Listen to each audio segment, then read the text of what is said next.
and welcome to the Moviescramble podcast. On today's show, it's a two-hander rather than our usual three. Our esteemed colleague Thomas is basically he's patched us, I think. I don't think no, he's incredibly busy with his work and everything. And if you knew what he actually did, you would be completely sympathetic to what he is having to deal with at the moment in terms of work and his studies and everything. So we can't really slag him too much, but we'll try our best, I suppose. So today it's only myself and the ever delightful Mary. Mary, how are you doing?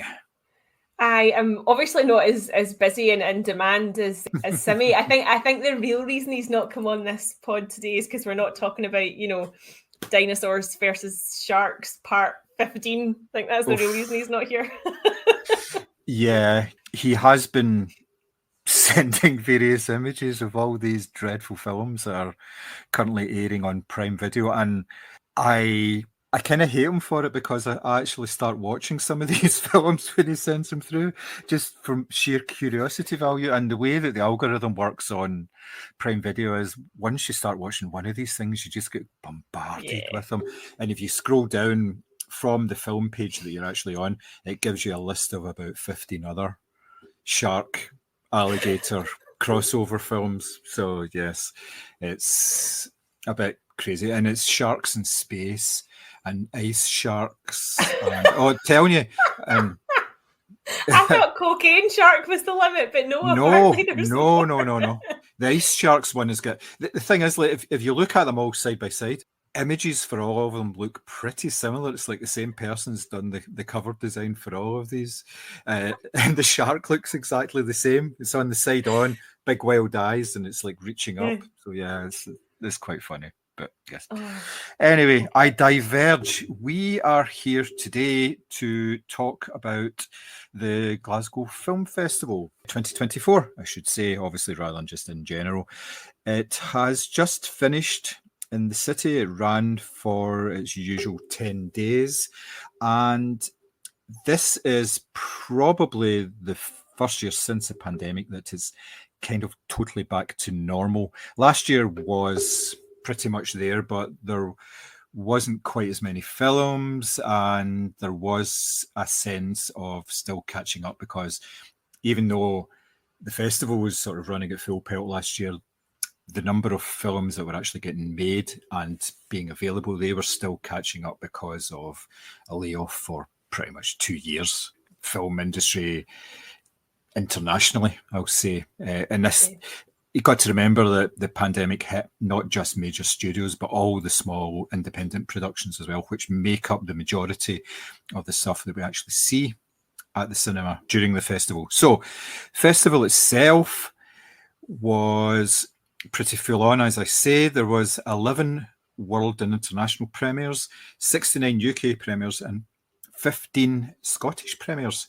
And the films came from 44 different countries, with an emphasis on Czech films. There was a whole season of Czech films, but I could be here all day just talking about the various strands of the festival.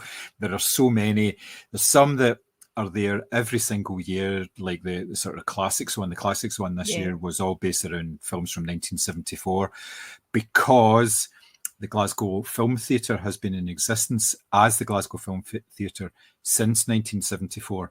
The festival itself has been around for 20 years, so it's the 20th anniversary of the festival, the 50th anniversary of the theatre, and I think it was the 85th anniversary of the actual building itself, when it used to be called the Cosmo. So it's all kind of aligned nicely this year. So it was a pretty big celebration, and it seemed to go down very well. Now, I'd only seen a couple of films from the fest just based on the fact that I had all sorts of other nonsense going on, so I didn't actually have the time to go. But my esteemed colleague, the diminutive Dynamo, based on the number of interviews and reviews and everything that she actually did for the festival, covered pretty much the whole 10, 12 days or whatever it was of the festival itself. So what were your initial impressions of the opening gala and how it was all set out after that?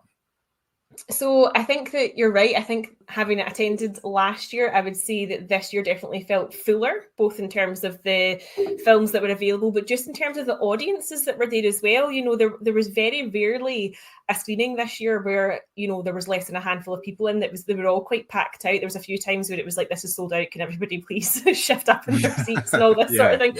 So opening gala was fabulous. Now, in true Glasgow fashion, it was pissing sideways. So it's just as well the red carpet had a wee sort of canopy over it so that the talent, you know, could be sheltered from that really horrible Glasgow February rain. But the queue was like round the block to actually get in, because Love Lies Bleeding, which is the Rose Glass film, which was the opening gala, was on in all 3 screens in the Glasgow Film Theatre. Mm-hmm. So we were in GFT1. It was completely sold out. You know, you went in and you got your Prosecco or your beer or your non-alcoholic drink, which always makes you feel like you are going to something really special. I don't know why. And then you get your little goodie bag on your seat. And it just, even, it's going to sound really silly, but just even like the quality of like the lovely commemorative like 20th anniversary tote bags and stuff that you got this year was just such a nice touch. So yeah, we were right up the back for the opening gala, which was absolutely packed out. And there was a lovely Q&A with Rose Glass afterwards. But it felt like everyone was really anticipating something exciting. So when Alison Gardner, who is the CEO of Glasgow Film, got up to start off the sort of Q&A to begin with, she was like, there's no Alan Hunter this year, but I really hope that I am Knuff. And people were just like buzzing, just absolutely buzzing for that reference. So yeah, I feel like a really good atmosphere from the get-go. People were really excited that it was back, but also back at full swing compared to last. That's not to denigrate last year's festival at all, but this year just felt like a lot more alive, if that makes sense. No, it makes perfect sense.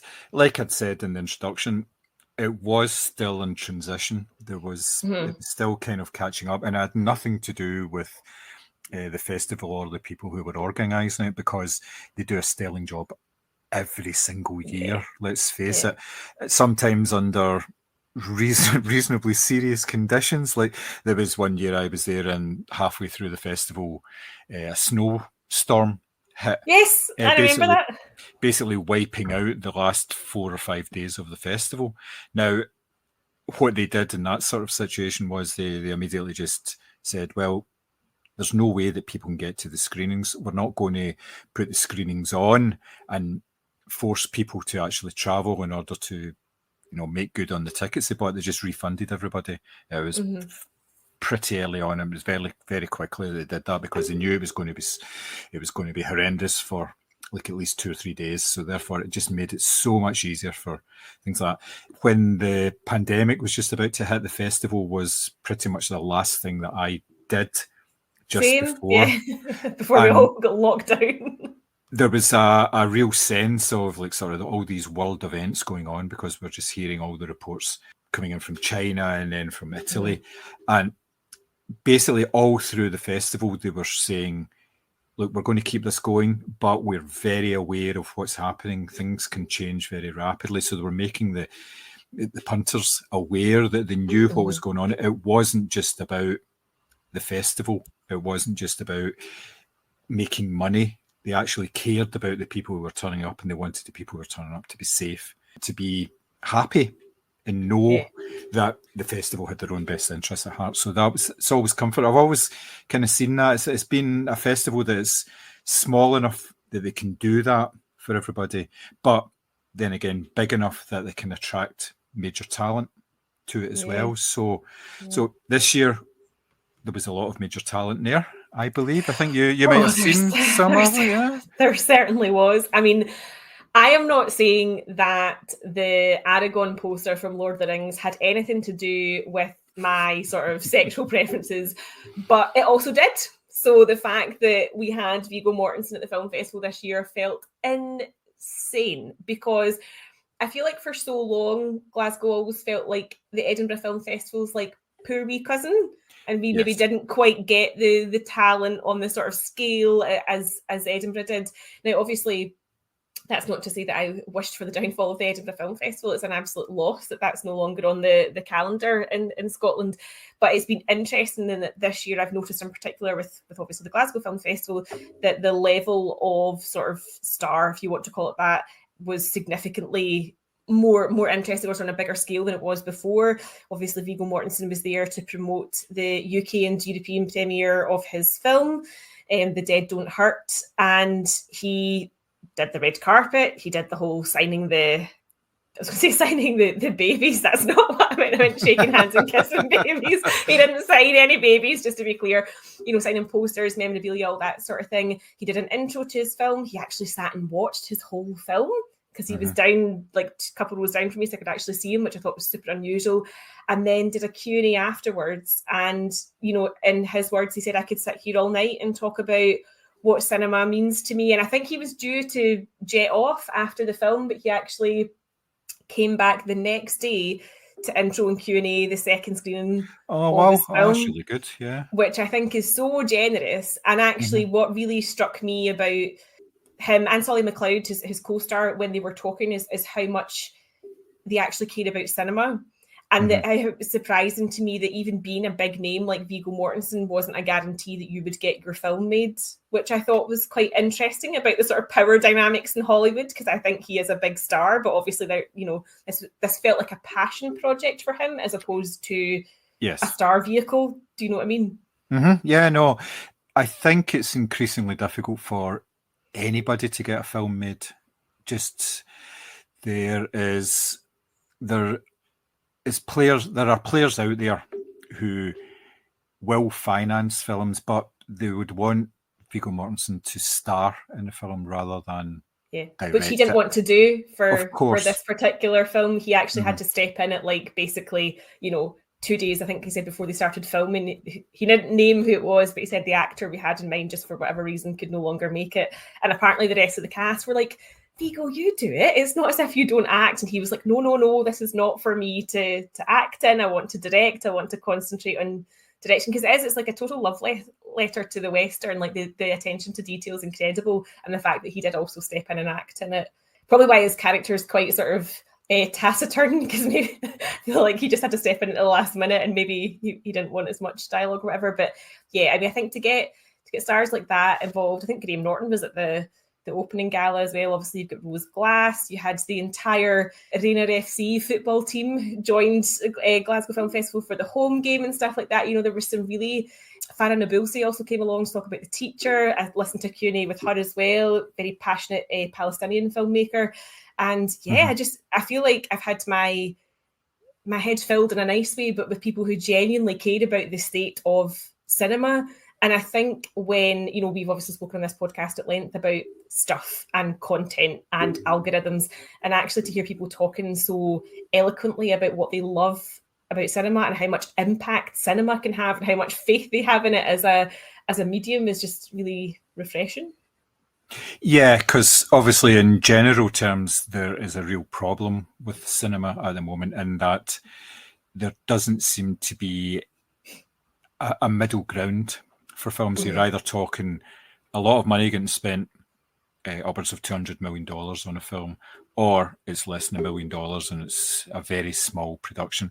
The space in between, which has been labelled in various ways over the years, like was it the women's movie? I think it was during the 40s and 50s, and like sort of courtroom dramas and all these sort of things, more sort of dramas and sort of thrillers rather than action films, things that have got a sort of contained budget. They are very difficult to get made now, and within studio systems, or maybe the likes of Netflix and Amazon sort of dabble in it, but there's very few people that are actually out there doing that in a big way. George Clooney is one of the only ones that can put his weight against the film and actually get it made without being starring in it, because he obviously did it with The Boys in the Boat, and because it was his film, and he's sort of in that sort of middle ground now, but there's very few people that can sort of sustain any sort of career in there, and he's using his clout as a major film star to do that. But I think from the interviews I've heard, From the interviews I've actually heard with him when he was promoting that film, he says, yeah, it's just as difficult for me to get funding than it is for anybody. So it's, and you are talking about the future of cinema here, let's face it. Yeah. And I think that's what was so surprising, especially with the Viggo Mortensen thing. That was interesting when you look at, like, so Farah Nabilsi's the teacher is about a Palestinian teacher and his sort of experiences of life in the West Bank and how he sort of influenced his students and his own sort of personal trauma and his own personal life. Now, you can understand why a film like that and the likes of Io Capitano, which was playing at the film festival, very much has a place in sort of conversations that are very real and about what's happening, right now. But then you have a sort of flip side of that, where you do have someone like Viggo Mortensen who's talking about, how much he just loves Westerns and how much he wanted to bring a Western to sort of contemporary audiences. And as I was watching The Dead Don't Hurt, which I absolutely loved, I mean, the soundscape alone was reason enough to go and watch it again. But it was very wordy, and it was very it was very character driven, and there were scenes where you would, again, it's that kind of classic of nothing actually happened in that scene, but you did learn a lot about maybe where this film was going or maybe where a particular character was going. And as much as I enjoyed it, and it's very much classic festival fodder, you do kind of wonder who would watch this in Cineworld, or who would watch this, and that's what I think is quite troubling, I guess, for me, because there was films that I maybe didn't enjoy as much as others during the festival, but there wasn't a single one where I thought, wow, that was terrible. But there was lots of them where I was like, oh, I really love that. I wish more people could see it. But then you just go, well, where would they? Short of the Glasgow Film Theatre itself rerunning some of these films, you kind of go, well, where would they see that? And I guess that's what's the worrying thing. Yeah. Yes, it's always interesting. I always find, especially at the Glasgow Film Festival, there is a certain leaning towards the whole sort of misery side of things, and that basically just reflects the filmmakers themselves, where they're coming from, their own experiences, and a lot of it is, let's just say it's miserable as hell sometimes, but it's never anything less than interesting, because it's obviously a very well curated festival. They don't just show anything that comes, because they must get hundreds of films submitted for inclusion. So yes, it's always interesting, but it's not always enjoyable, I should say, because some films are not made to be enjoyed. No, but it's funny, because I feel like this year I did see a lot of misery porn. Let's just get that on the table. I did a lot of misery porn. But a couple of films that I put in my top 5 were so The Home Game, which I went to see, which is about this tiny town in Iceland, and about their desperation to play a home game with their football team, which comprises of a bunch of 40-year-olds who are breathing out their arse after doing one lap of the pitch. And it was so uplifting. But what was really funny was there was lots of boys at the screening as well, and they all had their football tops on and stuff like that as well. And I joined in, I had my football top on as well. And what was so uplifting about it was there was people actually standing up and clapping and cheering, and they showed you a wee sort of, I would say maybe 20-minute section of actual football being played, and people were doing that thing. Do you know how when you go to a live game and your bum's kind of half out the seat and you're like, oh, or whatever, or clutching your hands or whatever because somebody's just missed something? That's what it was like, and it was so immersive, and people were cheering and whooping and hollering and all the rest of it. And it was so uplifting. And the same with Coup, which is the sort of kind of not so subtle allegory for the COVID lockdown as well. People were really belly laughing and really enjoying it and getting into the spirit of the tone of the film. So I think, as well as all of the very serious stuff, when we're talking about migrants making their way from Sudan to Italy, or Palestinian oppression and all the rest of it, it was so nice actually to have a communal sort of laughing and joyful and uplifting experience, as well as all the coming out of it going, fuck, I need to go and donate to UNICEF immediately. That was rough. Yeah, sometimes when you come out of some of these films, you think, I'm going to go and watch a rom-com. Yeah. Aye. So there is a certain element of that. You touched on your favourite 5 films, and I think this would probably be a good opportunity to actually get into that themselves. Now, what were your highlights from the festival? Now, you saw quite a number of films at the festival, and on the portal, for the people who are unaware, there was an industry / press portal where a number of films were available to accredited press members and industry members, so they could actually view the films sort of on their own time, out with of the actual showings at the festival. So there was a number of films that you could have actually seen. Now, for yourself, obviously I've read pretty much all of the reviews you did. Bless you. That makes the review reader count 1. Yeah. No. I think it's been a hell of a lot more than that, based on the reach that we've been getting on X, formerly known as Twitter, based on stuff getting reposted and actual filmmakers getting in touch with yourself as well, just to say, oh, thanks very much for that, it's really nice, which is great, because it's actually, you feel a wee bit more immersed in the whole thing as well, you know. It's also difficult because a lot of the times, like, for example, the Love Lies Bleeding and obviously the Dead Don't Hurt and the Home Game, you're sitting in the same room quite often, maybe only 2 or 3 seats away from the person who's made the film. So you are paying attention, and you do want to give fair, but, you know, obviously reflect on the hard work and effort it takes to get a film made these days, you know, as we just said.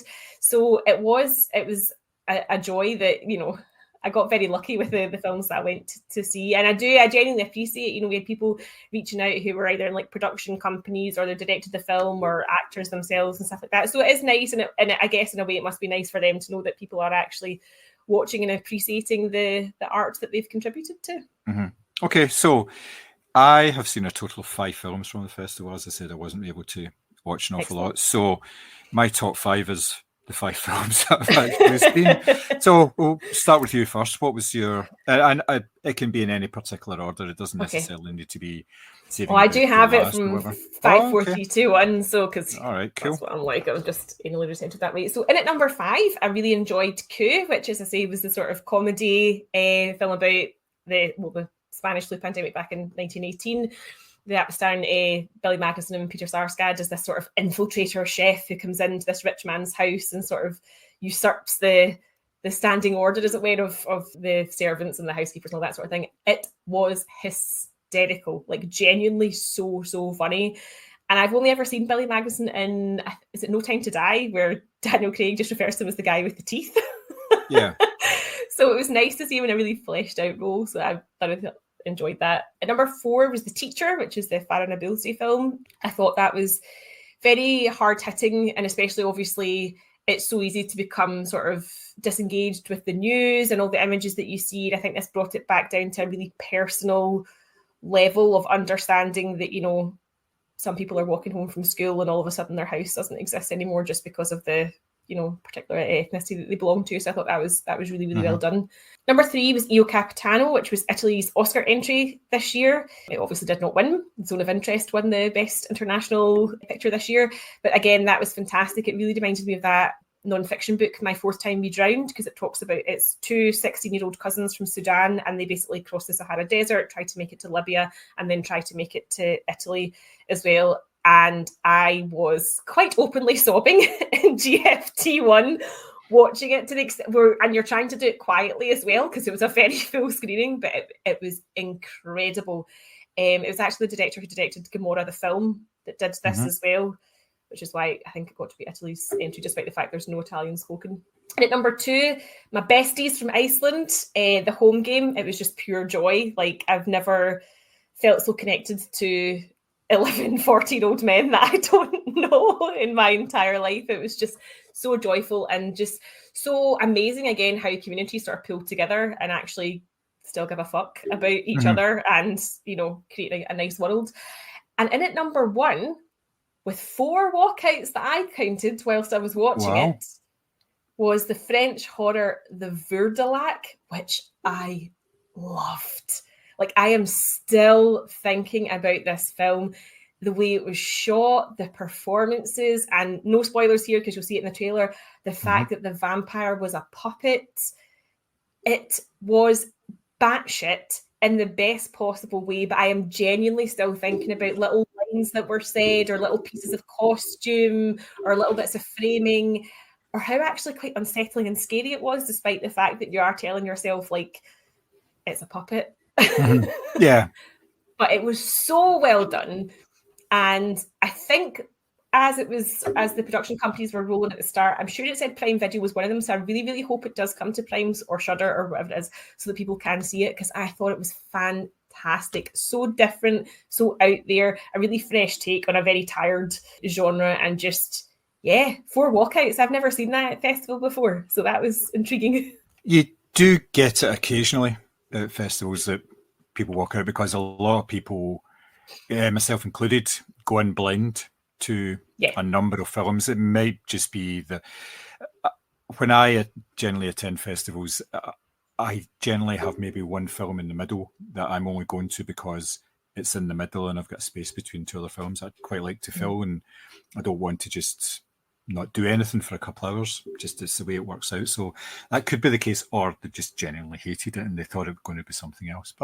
Or it could have been, I mean, was it particularly bloody or anything, or quite gory or anything like that? Yes and no. There was a couple of scenes that I was like, oh, that's a lot of blood, but nothing that would make you go, like, it wasn't like a Saw movie or something like that. It was not anything like that. Yeah, it was all quite arty. But I absolutely loved it. I just, as I say, I'm still, that and the Home Game in particular, I'm still thinking about, obviously for 2 very different reasons. But again, that was one of those things where, that way you came out of the cinema both times and you were just like, I love this festival because it's just so good, and I get to see stuff like this that I'm never going to see anywhere else. So yeah, that's excellent. Good choices there. How many films did you actually watch in total, do you think? Oh, I think it's about 20. All it's not bad. That's a pretty decent return. Yeah, it's pretty good. Myself, like I said, yes, I saw a limited number of films. So the first one, I think I spoke to you about this before, Baby Assassins, 2 Babies, which was pish. Yeah, it was. Which is a real shame, because I've read reviews of it and people have been very, very positive about it. There was a review on the People's Movies. My friend Paul Devine, who does the People's Movies. I don't think he wrote the review of it. It was somebody else on his team, and they were very positive about it. But it was just a really, really annoying film, and it was really poorly acted as well. Now, it's the story behind it is there's 2 sort of school-age assassins, and the whole first film was about them actually becoming assassins in the first place. But now they're established, and then they mess up and they get suspended and they have to work their way back in. But there's other people trying to kill them because they want their place within the Assassins Guild. The acting from the 2 leads was awful. It was just, even though I know maybe 1 or 2 words in Japanese, I could tell that they were just not very good. But I think a lot of that may have been down to the sort of level of the script itself. It just wasn't particularly good. The action scenes, which had been highlighted in the first film, has been really, really good, were okay, but you could tell that they really had been staged. There was no fluidity to it. It just seemed a bit, obviously it was staged, but when you compare it with other films that use various like martial arts and gun fu and things like that, there's a big scene in it where they're actually fighting there's 2 of them and there's these 2 other assassins, and they're shooting at each other. And for people who are meant to be top assassins, they kind of miss everybody else so many times. Oh dear. And it's like, I don't know if you ever remember the Naked Gun film where there's a fight scene and Frank Drebin is shooting at somebody and the baddie's shooting back at him, and then the camera pans out and they're right beside each other, hiding behind 2 trash cans, and they're going with that and going down. It was kind of like that, and it was just, it wasn't very good at all. It wasn't good, no. Another one was one of the Czech films, Mr. and Mrs. Stodola. Oh, I really enjoyed that. Yeah, I thought that was really, really good. It kind of drew me in very quickly because of the 2 main characters. Obviously, the background to that is there's 2 people, and they basically don't have very much and they want to get ahead, or the wife wants to get ahead more than the Yeah. husband's he's just like this big sort of dolt, you know, and she says, well, you know, this, you know, go and rob this woman, and he goes, yeah, all right, yeah, I'll go and do that. And he goes away and makes a mess of it, and obviously murder ensues, and then I think they kind of get a taste for it and all. But I found that to be a really, really, really good film. It's kind of it was low key in certain elements as well, and quite to do with their sort of domestic situation and everything as well. And then as it went on, she got more and more gallus, like sort of bleached her hair blonde, and we go to like the club and do pole dancing and all this sort of stuff. Yes. And yeah, it was good. I really enjoyed it. I thought it was a cracking movie. Yeah, me too. Another one I saw was a film called Lousy Carter, which it was a really short film. It was like 75 or 80 minutes long. It's about a college professor who's told he's got 6 months to live. He's just taken into a doctor's surgery. In fact, at the very start of it, he's in a lift going up with another doctor, and he cracks a joke about, a man gets told he's got 6 months to live, so he asks for his bill to be sort of moved on, so he can pay it later, that kind of thing. And then he's told he's got 6 months to live. So rather than the sort of standard trope of when you've got 6 months to live, you get the bucket list out and you start doing lots of different things. Yeah. He just kind of, I can't be bothered with this. And he just kind of continues on. And he's got an ex-wife, and he's a bit of a sort of a man baby as well. So he's got this ex-wife who kind of just gets on at him all the time, and that just keeps reminding him of the fact of why they're divorced now, because basically he was just a child and she couldn't be bothered looking after a child. And it's quite a low-key film. It's quite gentle. There's some humour in it as well. He has an affair with his colleague's wife, but his colleague's his best friend, and there's all that sort of interaction as well, and it's very dry and everything, but it's cracking, and it doesn't have like a massive great revelation conclusion. You can kind of work out what's going to happen in it, but it was an ideal way to spend like 75 minutes. It was actually pretty good. Not too shoddy at all. I saw Origin, the Ava DuVernay film. Right, okay. Which was really good. I didn't know very much about it. It's based on the life of Isabel Wilkerson. She is an author and a writer. She wrote magazine articles, and she'd just done a book, and she's promoting this book, and then one of her former editors says, there's a shooting of a teenage black kid, and it's sort of racially motivated. He's killed in a white neighborhood, but he's killed by a Mexican who was following him out. And the Mexican guy actually gone to the police and said, there's this kid here and he's acting really suspiciously, And the police say, that's fine, we'll send somebody out and look at it. Don't interact. And the guy goes out and interacts with him and shoots him. Because obviously the young black guy's really scared and he tries to get away. So it's just really, really... It's powerful. So she takes a look at that, and then sort of tragedy hits in her own life and everything. I won't go into it, I won't spoil it in any way, but that kind of sort of pushes her off track. And then she goes back to it after a couple of years and kind of figures out that it's not actually just racism. It's all got to do with like the caste system. And so she links America and she links India. And there was another one that she links as well. And it's all got to do with sort of your station in life. It's almost like in the UK, that can be working class, middle class, upper class, that kind of thing. But in India, the caste system is more prevalent, and they talk to, what is it, the untouchables, they're called. These are people that are the lowest of the low. These are people that like deal with all the public toilets and all this sort of stuff, and they get nothing at all. And it's just she starts coming up with this sort of big thesis about it, and it kind of forms the basis of it, like a new book. And it's just really, really interesting the way that it all happens. That does sound great.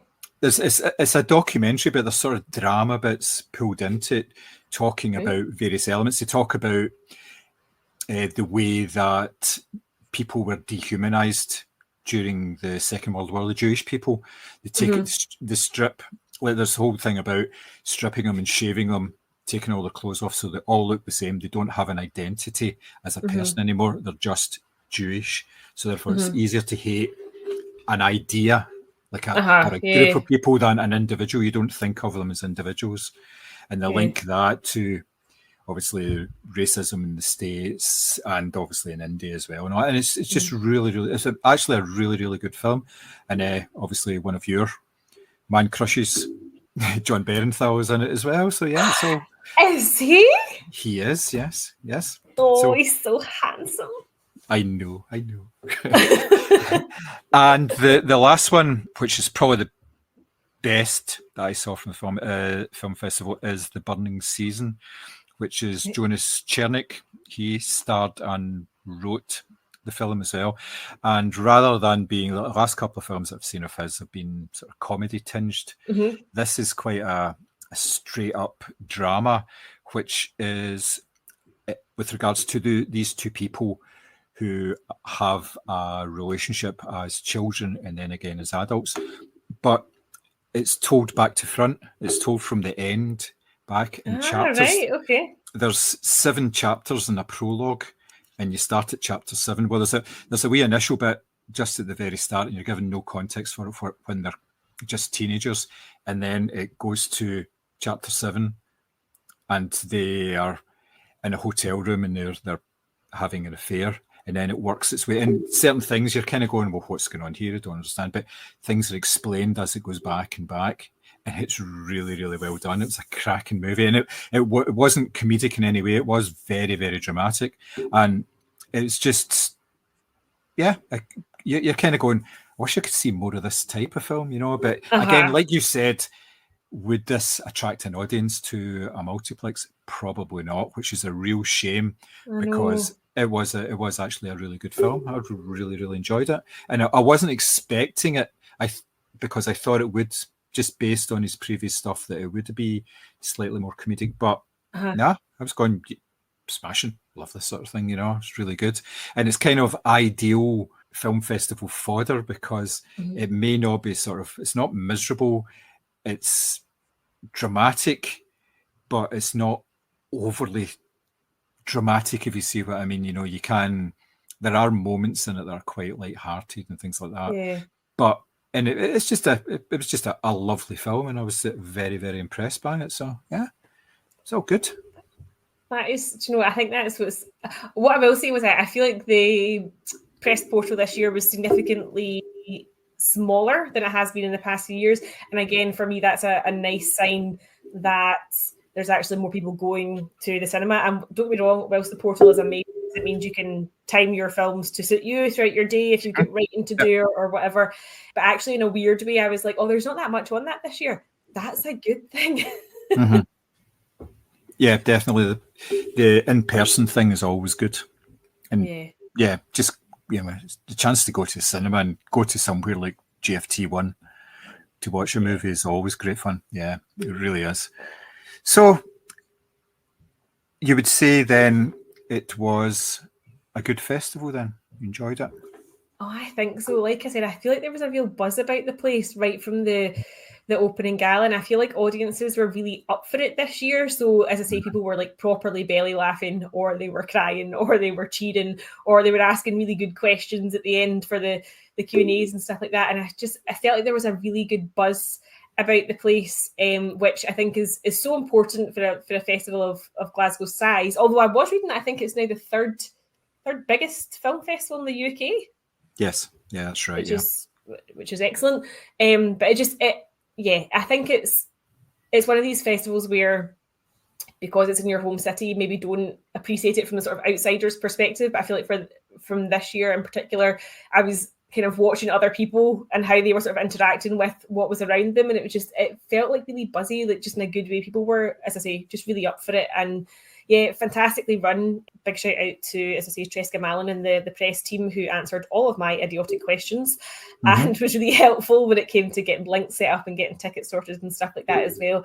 And to all of the volunteers in the lovely red GFF t-shirts who were ripping up your tickets, explaining how the audience award works, handing out the movie tote bags, you know, just really, really putting a shift in. And it's just, it's fantastically done. And when you've got lovely, smiley people on the doors telling you to enjoy your film and all that sort of thing, it just makes such a huge difference.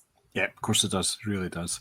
So obviously, with it being several anniversaries and things like that for the festival and the cinema itself, it's an ideal opportunity to look back on what your own personal highlights of festivals present and past were. Now, it can be anything at all, but for yourself, what are your sort of memorable moments from the festival? Do you know, don't get me wrong, this year being like 6 inches away from Viggo Mortensen is a personal highlight that I will take to the grave. Okay, but I think for festivals past, you know what always really sticks in my mind is going to see The Thing in the snow at Braehead. Mm-hmm. So it was my first time watching that film, and you're sitting in a wee deck chair in Escape, absolutely freezing your tits off. But it really added to the sort of overall like scariness of the film because you were sitting in snow yourself. And just I think in the past, I mean, I've seen some great films over the years, and there's been films that you feel quite smug because they come out later in the year, or they suddenly become a big festival hit, and you're like, oh, I actually saw that at Glasgow Film Festival a couple of years ago, you know, and you feel quite smug about it.